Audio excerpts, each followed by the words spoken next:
Hello, hello, hello, everybody. Welcome to the next episode of Coffee Tea, You and Me. I am Coach Powell. I hope you are ready to have a good time learning, growing, and sharing today. Listen, if you are following us for the first time, if you're looking at us, the show for the first time, you need to know everything we do here at Coach Powell Training and Development is about engagement, engagement, engagement, engagement. So I need you. I need you to focus on the things that we're going to talk about today, the episode. But more important, I need you to share. I need you to share your questions, your thoughts, your mindset, anything that's going on with you as we go through today's topic. Today, we are continuing the next episode of Winning Big in 225, the VisionQuest way. Now, we've talked about the VisionQuest planning process overall, and we're getting details today into planning.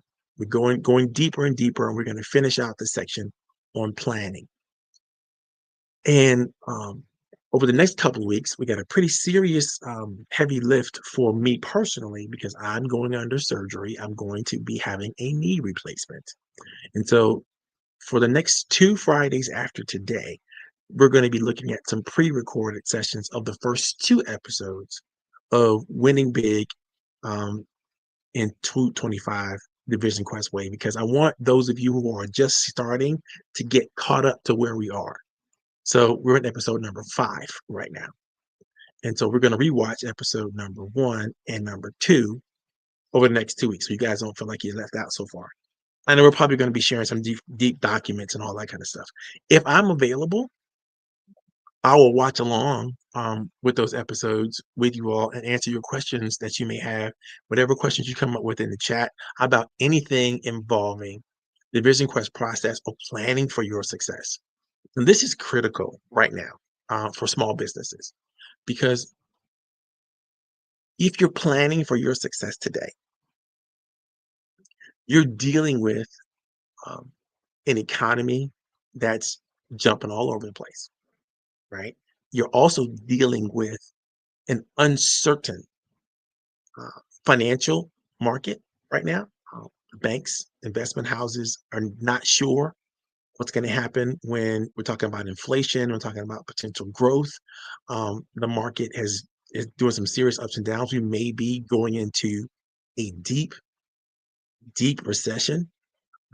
The job market is completely unstable, and I'm sure as we deal with the next job report, you're going to find that there's chaos in the job market. But now, having said all of that, that creates opportunities for um, ingenuity and some sharp entrepreneurs who really can embrace the creative side of whatever is going on in their particular supply chain. I was just talking about this with a client earlier today.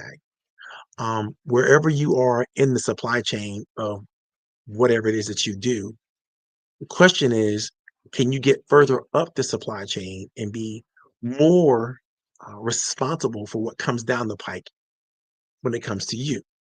And right. And usually, what that means for most, specifically small businesses, is really, really getting control of the big financial levers that need to be turned to make sure that they're facing opportunities more often than not. Right. Um, if you're in a situation where the people who want to make big investments in your marketplace already know you and they come to you to even discuss or talk about or review deals before they happen, not only do you get a chance to maybe charge a consultation fee, right? But you also get a chance to see that deal before whatever service or process that you have to put in place comes in place. And so, as an example, it just so happens right now, my car is about 10 years old. Um, and for some reason, the alarm keeps going off, right? The key fob and the alarm system is not working somehow, some way, right? I'm going to take it to the dealership this afternoon to get the situation dealt with. But it would be nice if I could watch a quick video um, on this problem because there's someone who's thought through all the processes of an electronic system in a car. It's produced several videos that I could just plug into, pay maybe $5 or whatever that is to download and watch this video and then self correct the situation. Because I've already done the Google search to see if anybody has any ideas on how to do this, and nobody does. Right. So the DIY network is not even available for me. But I'm certain that there are people out there who know how to deal with the situation. Somewhere in that supply chain of dealing with that problem, there are people who have invented and worked on keyless starting systems for automobiles, and they know a lot about those systems for all the cars that are out there. They can make money by just sharing and creating digital content, and then sharing that content in a meaningful way, um, and find alternative markets for their products and services. And even if the idea that they share is something that we eventually have to drive in and pay for, or call in and make an appointment to engage with them, their introduction to the direct problem that I have, it can be significant, right? So it's super important that you learn completely the supply chain of your business. But having said that, today's topic is super special. Like I said, we're talking about the end of the planning module, so to speak, in terms of planning itself. Over the next few weeks, we're going to get into the community connections that you should have while you're doing your planning and how important they are. And we're going to get into understanding how to align your planning in a way that creates a synergy in between all of you, your stakeholders, your investors, your family, your financial backers of any type that you have, and your, of course, your employees, right? So, in joint venture partnerships or whatever people that you have that you would consider stakeholders in the forward flow of your business, learning how to engage them and help them use their expertise in your planning processes only solidifies relationships and make things so much better. So we're gonna talk about that stuff in a few weeks, but let's just go ahead and get started for today. So today I'm gonna drop a download on you guys. See if I can find it here. Where did I put it? I might have hid it from myself. Oh, there it is. Okay, so this is a download for an event that I've got coming up, and it's a hybrid event, so everybody can participate. If you're in the Washington metropolitan area, I highly suggest that you come out to the Friday event. This is a 2-day affair, Friday night and Saturday afternoon, which I'll explain to you in just a second. But I want to put this post in the chat so everybody can see it. There it is. Bam. Okay, so great. What this is a leverage up conference, and this conference I'm going to be doing every quarter of every year because I understand as we go and grow, and as the economics of whatever small business we're in changes, you're going to have to find different and more ingenious ways to leverage. And you can leverage everything. You can leverage anything of value. You can leverage time, talent, treasure, or anything else of value that you may be able to control and make decisions around. So you really do have to have in your own, not just in your mind, but documented, right? Assets do you bring to the table that you actually can choose how you're going to deploy those assets? And especially the stuff that you know that you can just give away because you have it in abundance, whatever it is. All right. You can use that because people consider whatever that thing is value can now participate and take advantage of it. And then you're making friends, you're creating a sense of belonging, you're creating a sense of attraction to the marketplaces that you're choosing to work in. And that time, that talent, that treasure that you have could be truly leveraged. So we're gonna get a little bit into that today, a little bit. But let's talk about planning and what planning is really all about emotionally first. And today we're talking about checklists in the planning process, why you should have and build into your planning process planning checklists. So we're going to discover the magic of the planning checklist. So let's get this thing rolling. We've already talked to you about the overall planning process, right? What planning looks like from a high level, but over the next couple weeks, you're going to be digging in, going deeper and deeper and deeper into various aspects of the planning process because you really need to get a full understanding of planning if you're really going to use it well. So the questions we're going to ask and hopefully answer today. Questions like this: how can you be sure to hold yourself and your team members together during significant pivotal phases in your business? And I would challenge you, if you don't have a significant pivotal phase today in today's account, keep listening, keep paying attention. How do you keep all of your stakeholders motivated and consistent through the inevitable changes and the turbulence that happen in the marketplace? How can you keep everyone open to growing and learning while giving their best towards increasing levels of productivity and development?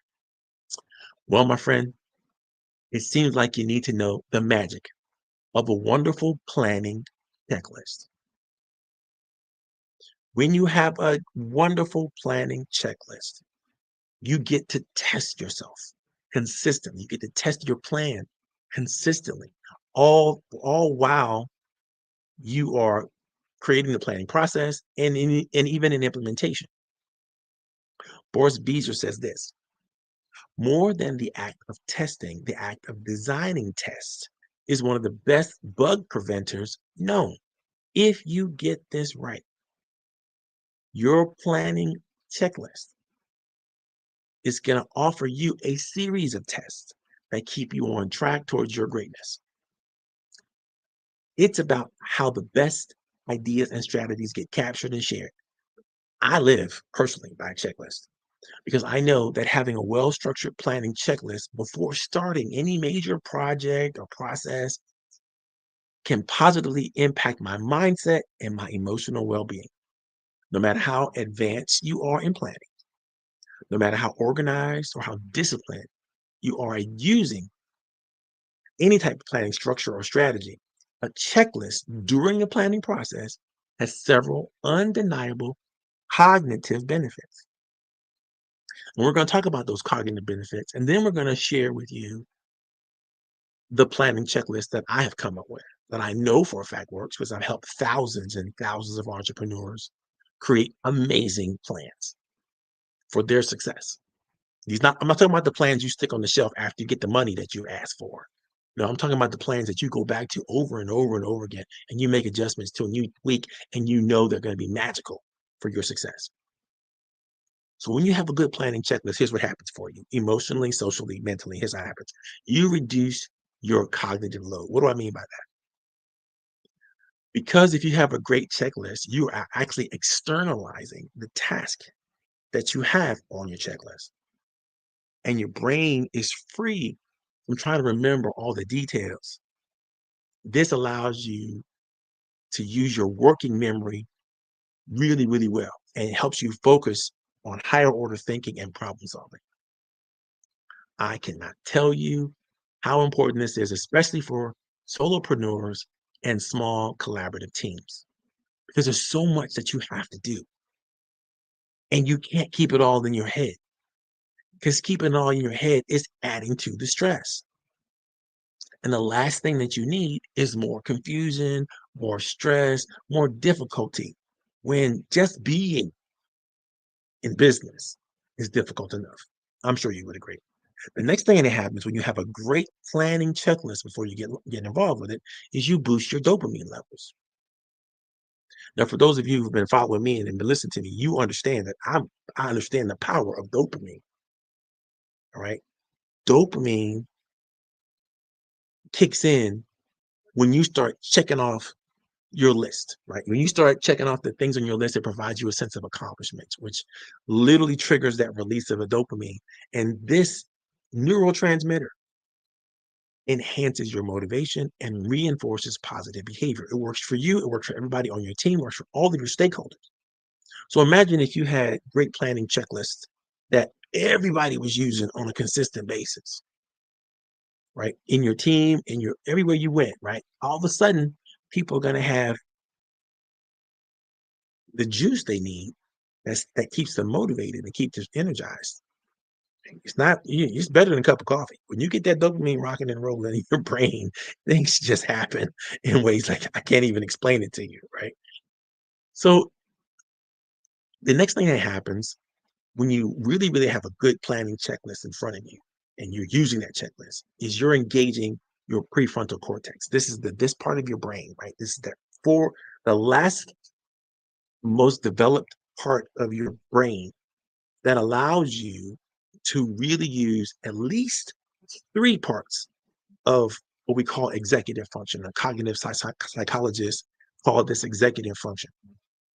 These three parts are decision making, prioritization, and goal setting. Think about if you could constantly max out on the decision making, the prioritization, and the goal setting of your tasks, of your habits, of the things that you have to do on a regular basis. Right? If you had a plan that helped you do that, and a planning checklist that helped you do that, how much could you better put your best foot forward, so to speak? How much could you better engage? How much could you better um, focus, pay attention, right? The next thing that a good planning checklist allows you to do is it improves your focus and your clarity. This checklist helps you provide a clear roadmap. It reduces all of your distractions and helps your brain maintain focus on the task at hand. That is such a special aspect, especially for those of us who may have attention deficit challenges, right? If you've been diagnosed or not diagnosed with ADD, ADHD, understanding how to create a planning checklist and creating a planning checklist that is good can be amazingly useful for you, right? When it comes down to deadlines, when it comes down to getting projects done in a timely fashion, or starting the early phases of a project, and then working all the way through the early phases of your project, your plan, whatever it is, you got to have a great checklist. You do this well, you're going to see significantly less stress, less anxiety, because you're going to know all of the necessary steps that are accounted for. And this is going to alleviate a lot of stress, a lot of uncertainty, and it's going to promote a sense of control and calmness. Now, I know you understand this, a lot of people, but you cannot make sensible decisions. You can't make sense of your decisions when you're all freaking out, when you're beset by fear, guilt, um, shame, blame, any of those things that allow you your brain doesn't function well under those spaces. You need control and you need calm, you need peace in order for you to perform at your best. It's just a necessary thing, right?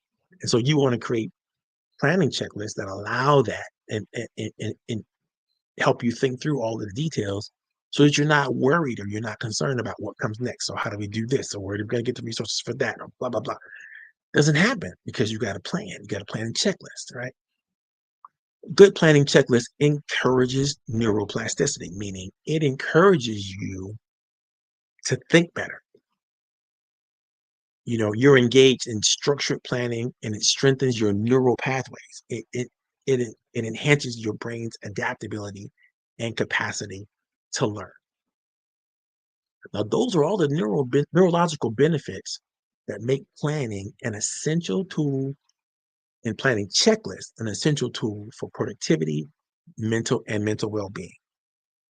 In addition, creating a plan that allows your vision, your mission, your goals, your habits, and connections to others to align perfectly is a powerful way to bring purpose and direction into your life and into your business.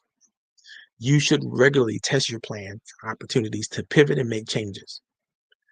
Taking measures to check your plan's quality, performance, and reliability, especially if you follow the planning checklist that I'm about to share with you, is always a bright idea. So let's talk about the 8 elements of Coach Powell's 8-point planning checklist. Element number 1, clarity and specificity. Element number 2, alignment. Element number 3, practicality. Element number 4, flexibility. Element number 5, progress tracking. Element number 6, accountability. Element number 7, a holistic approach. And finally, element number 8 is motivation and passion. All of these things should be part of your 8-point planning checklist. And you could turn this checklist into all kinds of evaluative, um, structured exercises or engaging practices, things that really, really matter to accomplishing the things that you want to accomplish in your business. Let's deal first with clarity and specificity. And I think I'm going to put this checklist in the chat just so people who are following along can have it to kind of play with. And I may ask you some questions depending on how many of you all are engaged out there. By the way, if you are following along with us, do me a favor, put your information in the chat. Tell us who you are. Tell us where you're coming from. If you have questions about any of this planning stuff that I'm talking to you about, feel free to ask the question. The question that you don't ask is might be the same question that helped bless someone else. So I want you to, be fully engaged and make sure you ask the question. Okay. So clarity and specificity. Let's get into it. That's number 1. When you've got a great planning checklist, you are making sure that your plans are clear and specific. Your vision and your mission have to be clear and compelling. Your goals should be specific, measurable, achievable, relevant, and time bound. This means it's a SMART goal, right? We've heard that acronym before. You must be fascinated and enthralled with the precision of your plan. If your plan is so complicated and it's difficult and you can't speak to it, you can't share it with other people, it becomes very difficult for industry leaders and power brokers to be impressed with what you've put together. You don't really have anything special if it's that complicated, right? You need to have a plan that's transparent and simple. Second part of your planning checklist that you're going to check off and understand about your plan is there's got to be proper alignment. We're going to talk a lot about alignment in the next couple of weeks, but just as a basic understanding of alignment, your goals and habits should align with your vision and your mission. And they also should align with the contacts that you need to have and the people that you need to have around you. Each goal and habit should be positioned well so that you can contribute toward the achievement of your overall vision. Your sense of purpose or calling must be meaningfully arranged and used to keep everyone focused on moving forward. It's your job to consistently reorient the ship and keep everyone on target by reminding them of their purpose while pursuing each of the goals in proper succession. Right? This is planning at its best. Alignment is what you're going for. Now you're going to hear words like balance. That's not really what really anybody's talking about when they talk about balance and harmony and synergy and all these great things. They're talking about alignment. And if you need to look it up, go ahead and look it up. But alignment is really all about having all the systems playing with each other in the right way at the right time. Right? Practicality. That's number 3. Your plans must be practical. They must be realistic. You've got to be able to approach the deployment of your time, talent, and treasure with a level-headed approach that's sensible, that's feasible. It helps you articulate the reason for your conviction. if you have a plan that's not practical to the people that you are involving yourself with. Those who have to execute the plan, those who have to support the plan, those who have to believe in the plan, those who have to leverage whatever time, talent, and treasure they have, you're not going to be able to create the faith and the belief that you need to have if it's not practical. And if you're dealing with people who don't understand the practicality of it, you're probably dealing with the wrong people. Those people you need to be dealing with need to be able to see it and go, oh wow, I can see how that can happen. I can see how that can work. I can see how, you know, um, that's simple enough for me to keep my mind around it. It's simple enough for me to understand it, and it's simple enough to actually be done. It's got to be practical. I know some questions there. Because a lot of people will create plans that are really not practical, but they're creating it within the box of the perfect assumptions, right? They're assuming that everything is going to work out the way they think everything is going to work out. So therefore it seems really practical. But your plan has to be so good that you check your assumptions. More on that later. Number 4, your planning has to be flexible.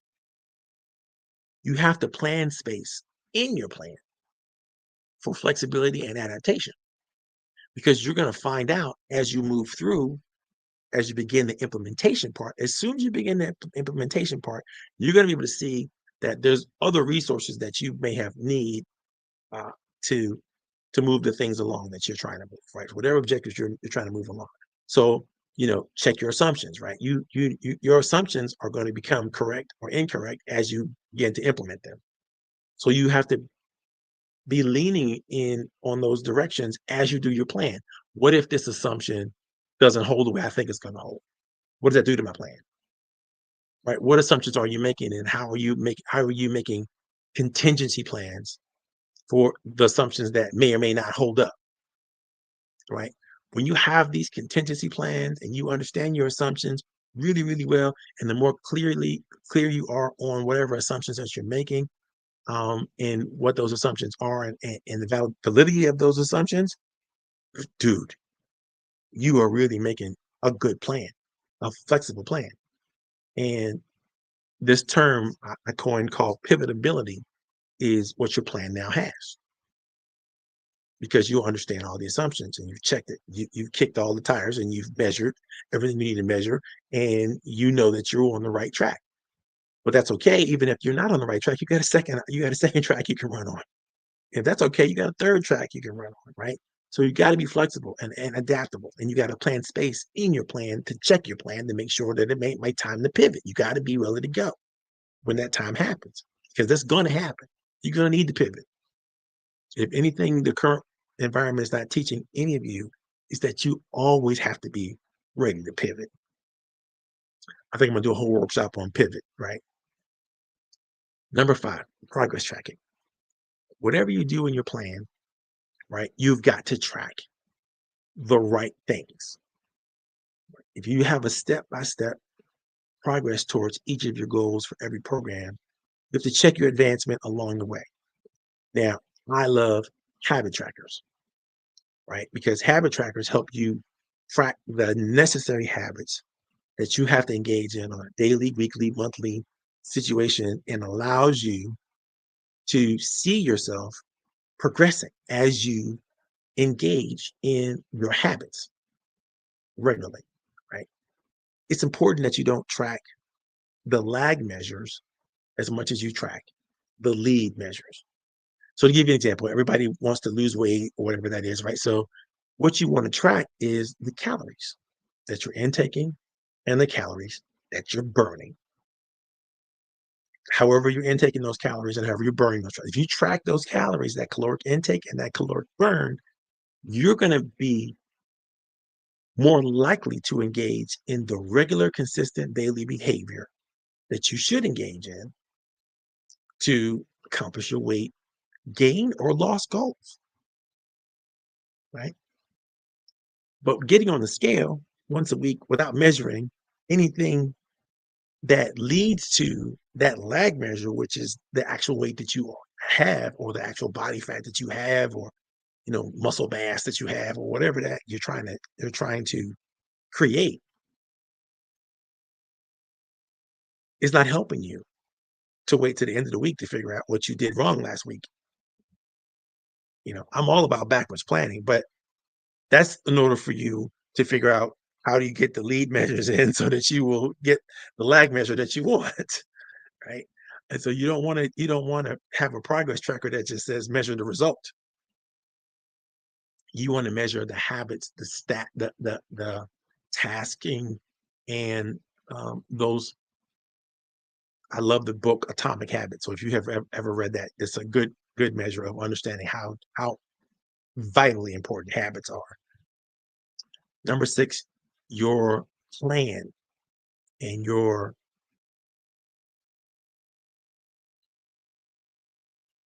march towards success. There has to be accountability. I would suggest that you fall in love with accountability. If you get that habit tracker thing right, every day you can show and share with whoever stakeholders what your movements have been towards achieving the goals that you want to achieve. And you should be able to celebrate every day because you're doing the things that you know you should be doing and you're not doing the things that distract you or get in your way or create negative opportunities for you to stay on task. And it's so much easier when you have accountability systems. They help you stay motivated, they help you stay committed, they help you lead by example, especially in a very public and engaging way when you have what I like to call a scoreboard. A scoreboard is just a public accountability board that everybody can see. This is what we're doing. This is what we did yesterday. This is what we did next day. This is what we did all week, and this is what our definition of a touchdown is. This is our definition of a yard is, or a few yards on the field, or whatever analogy you need to use to create the scoreboard that works best for you, so you can see the whole game playing out. Everything that you do, plan out in your plan. You need to plan to have a scoreboard of some type that is not just something that you can see, but something that other people can see at a click of a button or as they walk through your lobby or anywhere that they're going to actually see themselves, you, and anybody else on the team and see their performance laid out right in front of you. That kind of accountability, I promise you, it works really, really well. Number seven, you need to have a holistic approach to your planning, right? Your planning is not good if it doesn't affect all the aspects and areas of your life. It's not just professional, it's also personal. It's got to hit those social dimensions. It's got to hit those your heart, your mind, your body, your soul. It's got to help create that synergy between all the things that you have to do so that you're not dropping the ball in the places where you need not drop the ball. So when you're planning, plan for all the roles that you have. Plan the outcomes that you need to have with your kids, your grandkids, with your spouses, brothers and sisters, family members, community. How are they impacted? Because if they're impacted by what you do and you're in business, they're impacted by what you do. You need to plan to be successful with that impact. And you need to know what it is. And they need to know what it is. So that when you've clearly communicated and articulated your plans for success, everybody's in. You won't have to worry about, oh, I got to go convince somebody to this and that, because they're part of the process. If you have a holistic planning process, you've looked at all your stakeholders and you understand not only just what you get from them, but what you give to them and how that works together in a holistic way to move you all forward. The last aspect of the planning process I'm going to mention, and then I'm going to close up for today because I got some stuff got to get done before I get this surgery done next week. Um, is number 8, and this is the most important aspect of whatever planning checklist you come up with, right? It must include your motivations and your passions. If your planning checklist doesn't inspire you and motivate you and your team, it's not good yet. Keep working on it. If it should echo your passions, it should drive you to action. All of your intrinsic values need to show up, and it needs to resonate throughout the planning process. Your character, your organizational culture should literally leap off the page when other people read your plan and go, okay. So when you're checking your plan to make sure that it's done, you're using the checklist process and you're asking yourself the question, is this plan going to be, is this plan clear? Is it specific? That's number one. Does it show alignment like it should for all of my goals? Is it practical? Is there flexibility built in? Do I show my progress tracking reports that I'm going to use? That includes my habit trackers and maybe my accountability partners and my scoreboard. Is that there? Am I using? Is it clear that I'm using a holistic approach, meaning all of my stakeholders? I'm figuring out ways to take care of them, and they're taking care of me, and I know what to do with them and how to work with them, and so on and so forth. Is it holistic? Is it including all the elements of my personality? Right. And finally, is it motivating? Meaning, are my passions showing up in a clear way that resonates? Because when your plan does that for you and those who might read it, participate in it, engage with it, man, it's a thing of beauty.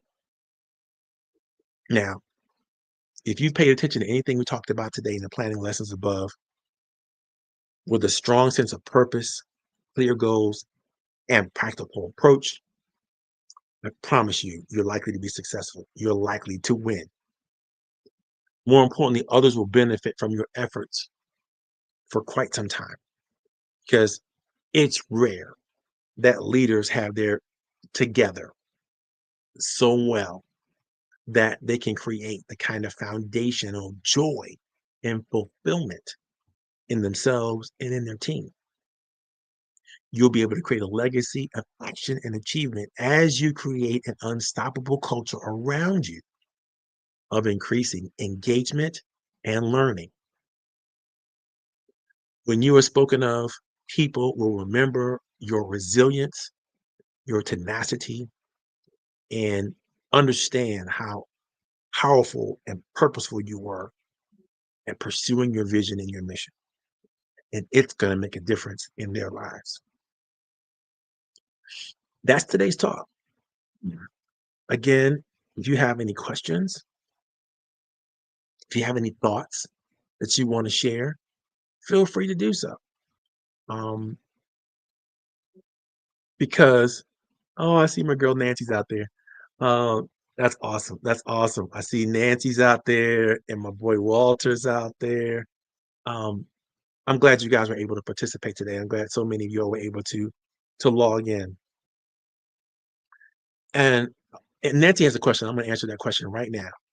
Okay, so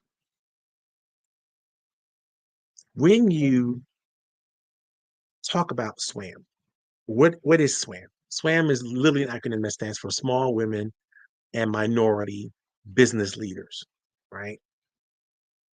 Some states, like the state of Virginia, have a SWAM process. That it's a contracting vehicle process. That if you're registered under SWAM in the state of Virginia, you can qualify to contract with the state of Virginia under the SWAM certification.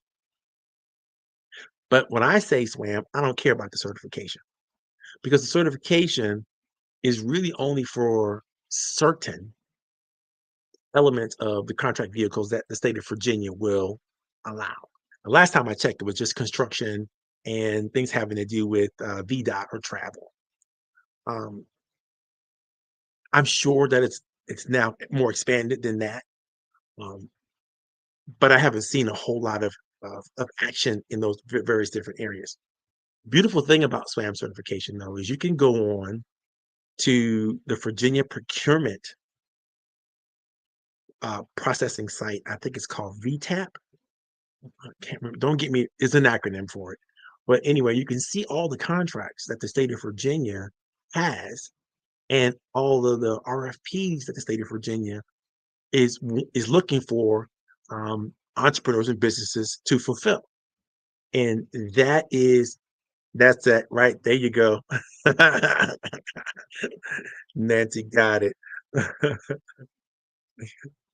uh, yes, SWAM is still a category that benefits uh, small business owners. It's a state of Virginia category. That is not a contracting category in the federal complex. And so it has nothing to do with what Trump is doing in the federal world. Um, and yes, it's true that the SBA is undergoing, as well as all government agencies, are undergoing significant challenges with keywords they would used to use in order to be significant. But if you're following the news, all the people that were fired in all those agencies are getting rehired because it was illegal to get rid of them in the first place. And so I think a lot of this is going to quiet down as this is just my personal opinion, as we get control of the current tyrants that run our current administration. I think we're gonna eventually get control of them, and things are gonna quiet down. But having said that, the dependencies on the contracting vehicles that small women and minority and disabled and even disadvantaged business leaders have used to gain opportunities with the federal government, the state government, the local government. Um, I've never been a real fan of because it's too easy to grow a dependency on something that is so easy to be taken away. And if it'd be better to grow your gifts and your talents in a way that really stand out amongst your competitors, all your competitors. And I know that's easier said than done when it comes to certain entrepreneurs and certain businesses, and certainly I'd love to see them get a leg up, but I don't want to see them develop a dependency. And I think, no one becomes an entrepreneur because they want to be dependent. If you become an entrepreneur, then you have something that you think is a value and is special that you have to offer the marketplace. And you know what that marketplace is because you've done your homework and you know who wants it and you know what the good price points are and you understand how to deliver that product or service.